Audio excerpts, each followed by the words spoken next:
सकाळु उठी गाधे सारिबा परे मु पूरा रेडी हो जाइछि। आपण पूरा वीडियोटी देखले जानि पारिबे जे मु कुआडे जाउछि। तो चलन देखिबा। बाहर को जिबा पई एटी मु रेडी होउछि, माने मेकअप ही करूछि।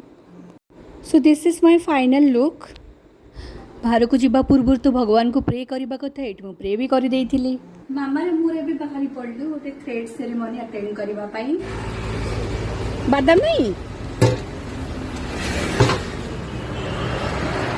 भोक बहुत जोर से लगुला तो आम ए दहीबरा भी खाई देइथिलु। फाइनली आम आसी पहुँची गलु आम डेस्टिनेशन रे।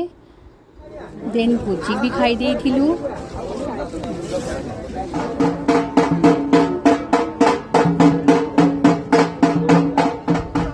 एक्चुअली थ्रेड सेरेमनी बाघमारी रे थिला, तो बाघमारी रो अट्री होची ओनली 2 किलोमीटर्स। तो मु भाबिली जेहेतु आसीची तो टिके बुली देवी, तो एठी मु दोड़ी भी खेलुथिली, टिके एन्जॉय करि देली।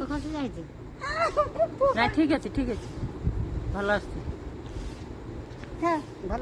एंड ये प्लेस एते पीसफुल लगुला ना, आपण जेमती देखि परथु एते सुंदर प्लेस थिला। मते तो इच्छा भी होउनथला जिबा पई, बट कोन करबा घर को भी तो वापस जिबार ही अछि।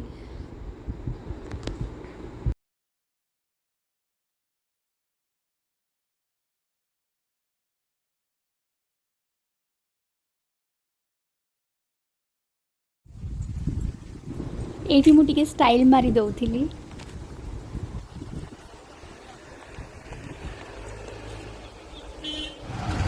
घर को जीवा बाटर आम किसी फ्रूट्स भी किणी नहीं। फाइनली मुझे आसी घरे पहुँची जाइए। That's it for the day guys. आपको जब वीडियोटी भल लगी then like subscribe and comment करके बिल्कुल भी भूलिए। Bye bye.